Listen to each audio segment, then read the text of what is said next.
Prezado ouvinte, louvado seja nosso Senhor Jesus Cristo.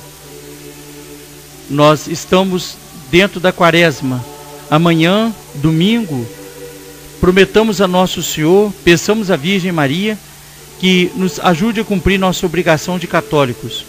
O principal dever do católico no domingo é o culto a Deus nosso Senhor. Por isso, jamais ficar o domingo sem assistir à Santa Missa. Sabemos que tem a Santa Missa às 6 horas, 8 horas e depois às 18 horas. Prezado ouvinte, há em nós uma secreta malícia que muitas vezes tem a satisfação de ficar descobrindo os defeitos dos outros, olhando as faltas alheias, cuidando mais da vida dos outros do que da nossa. E muitas vezes esquecidos de que pertence a Deus julgar os corações.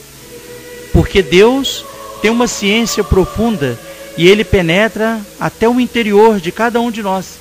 Com o seu conhecimento, com a sua luz, com a sua sabedoria, Ele tem a capacidade de, portanto, julgar e também de corrigir, ajudar ou, quem sabe, castigar aquele que fez o mal. Nós, em lugar de ficar com curiosidades e, quem sabe, até mesmo descobrindo a consciência alheia, nós devemos ter cuidado em procurar somente o nosso andamento espiritual, para ter não só o respeito uns com os outros, como também uma tranquilidade, uma paz de consciência. Essa pesquisa da consciência alheia nos leva muitas vezes ao pecado. Quando a pessoa quer saber o que o outro fez ou o que o outro faz, muitas vezes ele sente a mesma tentação e cai nos mesmos fracassos, torna-se vítima das mesmas tentações. Grande cuidado deve ter cada um de nós para jamais contar nossas faltas para os outros. Não é no sentido de esconder o erro que fizemos, mas sim com a intenção de não prejudicarmos os outros com o mau exemplo da nossa vida. Aí está uma das causas porque a confissão deve ser secreta e a gente não deve contar para ninguém, para não servir de escândalo, para não servir de fraqueza para ninguém, para não desanimar ninguém a praticar o bem que Deus nosso determina para cada um de nós. Quem não é superior, quem não tem aquele dever de estar, quem sabe, vigiando ou tomando conta dos atos de cada um, ele deve ser muito prudente e deve ser também muito caridoso, porque quando nós começamos a descobrir o defeito dos outros, nós envergonhamos os outros, humilhamos os outros, e não é esse o espírito da doutrina de nosso Senhor, não é o ensinamento da doutrina católica. Um grande cuidado nós devemos ter, portanto, em não ficar com essas curiosidades. Aí estaria para nós uma grande mortificação durante a quaresma. Quando nós falamos em penitência na quaresma, parece que é só fazer aqueles grandes sacrifícios de jejum, vigílias, ficar sem comer, dar esmola. Prezado ouvinte, a penitência deve ser justamente a compulsão do coração, uma verdadeira determinação da nossa vontade em não fazer aquilo que desagrada a Deus. Essa é a maior penitência. Junto com essa penitência, com essa atitude de purificação, estão os atos que generosamente nós damos para Deus.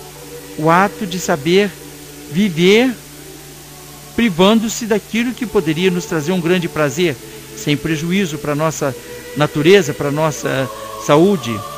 Ou talvez adquirir ou fazer aquilo que não gostamos de fazer, contrário à nossa natureza, mas com esse espírito de mortificação. Seja como for, essa penitência sincera de uma purificação, de uma mudança de vida, ela vai nos aproximar de Deus, ela vai nos fazer amigos de nosso Senhor, ela vai nos assemelhar a Cristo crucificado.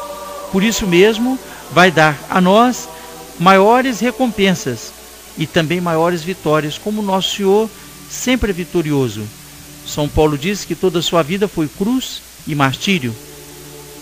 A mortificação acaba também disciplinando as nossas paixões, os nossos desejos desordenados, e faz com que Coloquemos nos nossos atos um perfeito equilíbrio, aquilo que é permitido e aquilo que é proibido, aquilo que nos faz bem e aquilo que poderia nos levar à separação de Deus por toda a eternidade, a condenação eterna, o inferno, ou, quem sabe, praticando o bem, a salvação da alma, a posse de Deus, o céu. Prezado ouvinte, nesse primeiro sábado, façamos como propósito, portanto, corrigir o defeito das críticas, de falar mal dos outros, de descobrir o defeito dos outros, ou então de descobrir os nossos defeitos para os outros, para não servirmos de escândalo e de mau exemplo para ninguém, nem os mais velhos, nem os mais novos, nem os amigos. Defeito não se mostra para ninguém, não é com espírito de orgulho, mas sim com espírito de caridade, para não prejudicar ninguém, não levar ninguém a fazer o mal que nós, por maldade ou por fraqueza, ou quem sabe por falta de fé, cometemos. Isso nós devemos pedir constantemente à Virgem Santíssima. Hoje, primeiro sábado, peçamos ao coração imaculado de Maria que coloque na nossa alma essa sincera e verdadeira disposição do bem e de penitência.